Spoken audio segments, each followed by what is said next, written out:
focus more on issues in Akwa Ibom.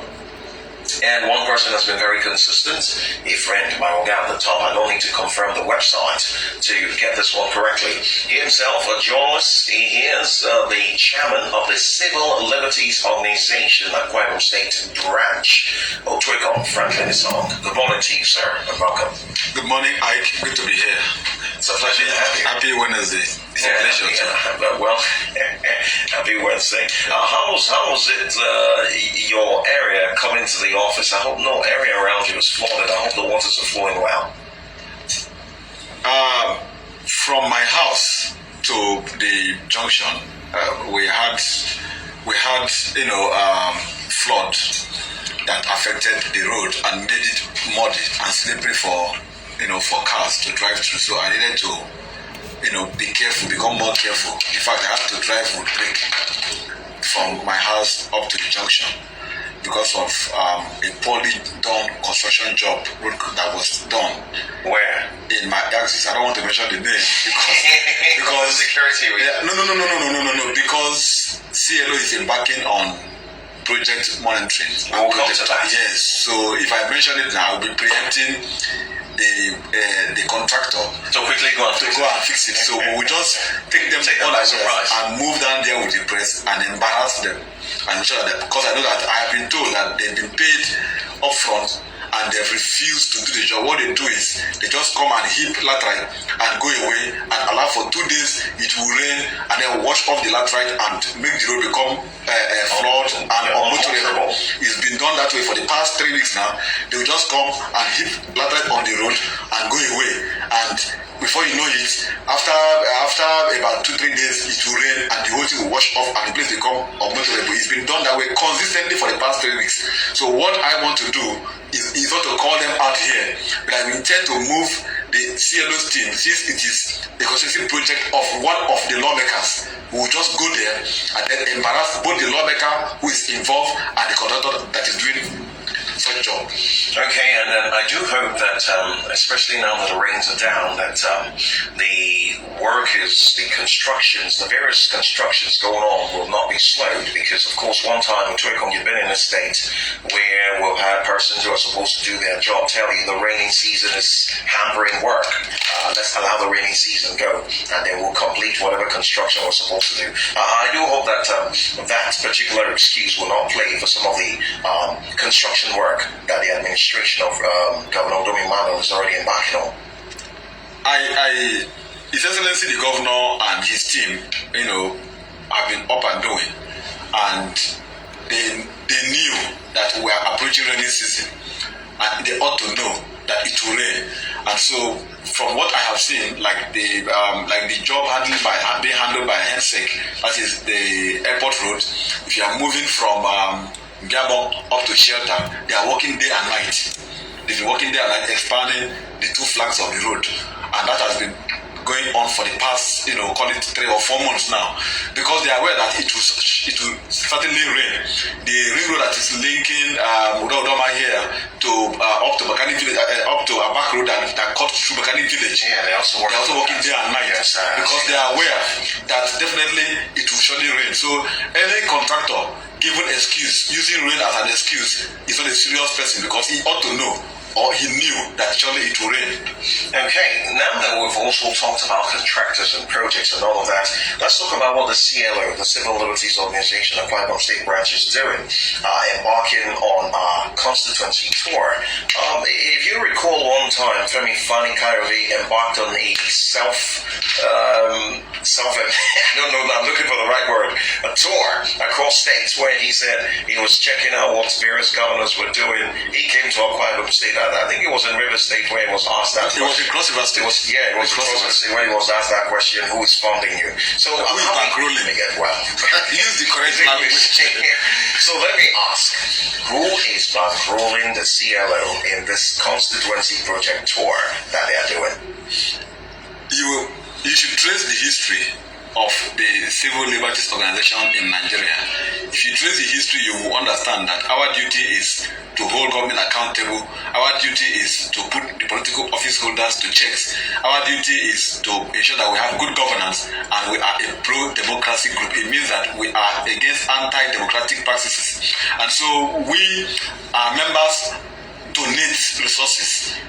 We are self-funded. Whatever we do, we are self-funded, because if we ask for any support from any authority, we will become dependent on that authority, and that will subject our report to because subjectivity. It won't be objective. Yes. And so that is why we have never solicited for fund from people.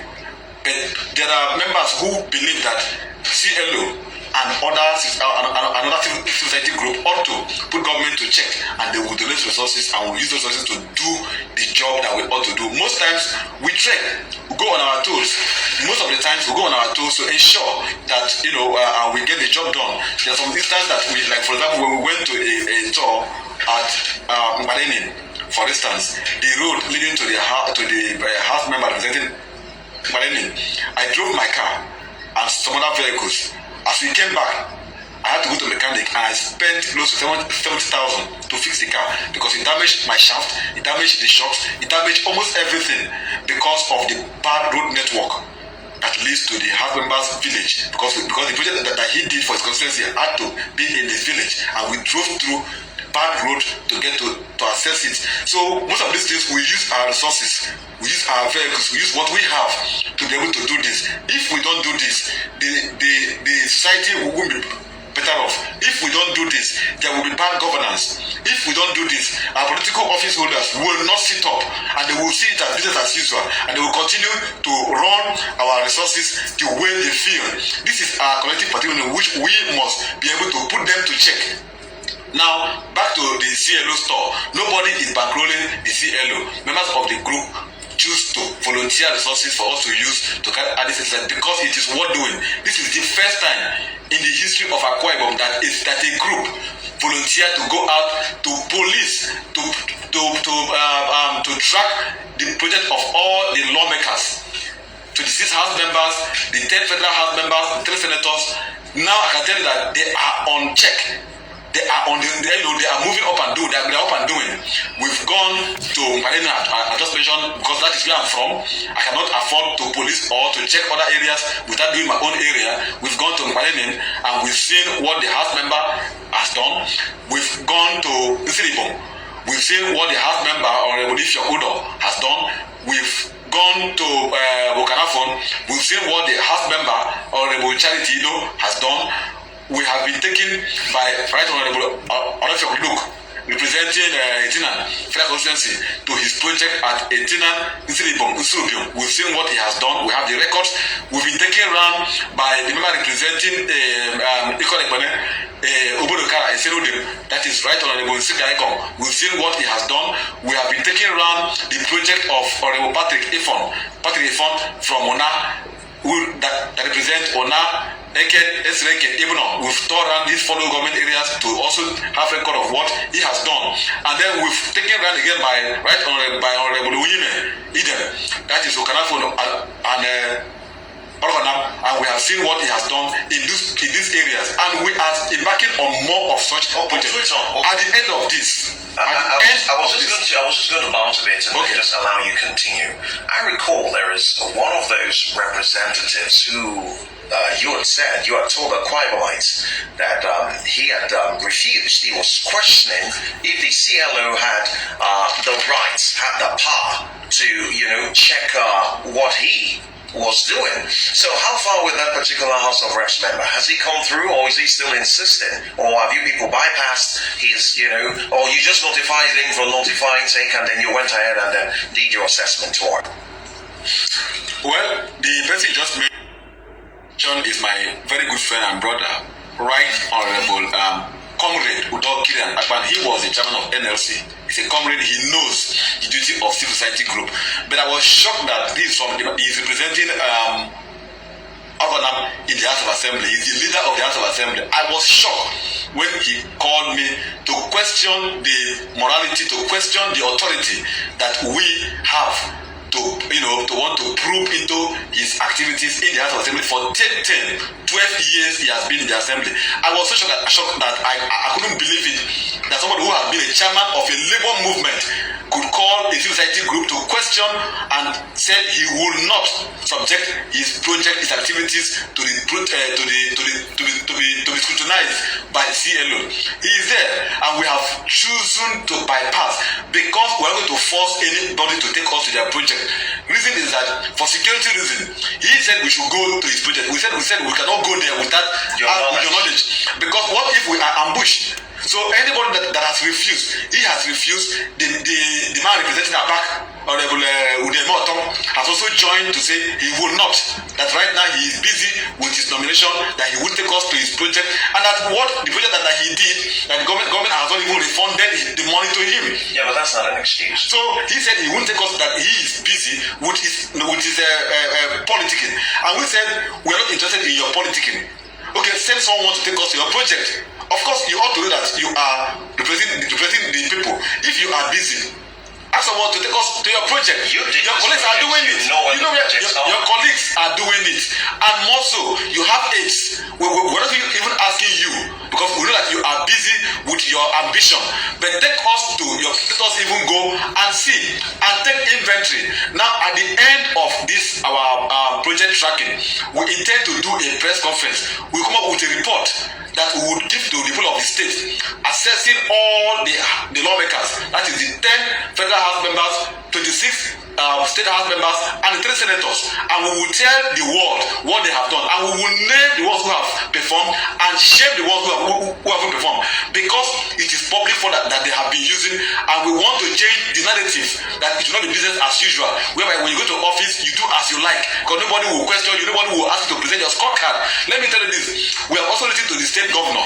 We want to also embark on the project of the governor, and graciously we have good feedback from the government. They are willing to subject the activities of the government to be proved by the public, and CLO will be doing that very soon. That would be very, very good, because if you ask me, for some of them who are vying for a higher office or vying to come back, as I often say in my advocacies, that your right to come back is not a birthright, so you will have to earn it. And some of what you're doing is going to help the voters, of course, have an informed position as to how they are going to vote. Because the truth is, whoever has done well deserves to go back or advance to a higher office, and whoever has not done well should not come and use another means to say birthright or whatever guys to go back into the office, because what the people deserve is quality representation, and I commend the CLO for what they're doing. Thank you so much. Okay, so let's leave that. Let's hope that the CLO will definitely carry Passion FM along. Of course. When you are done with this inspection, we would like to know. Of course, I don't know how I get so lucky. I'm always privileged to track you. Before you break the information, I get it first from you. Yeah. So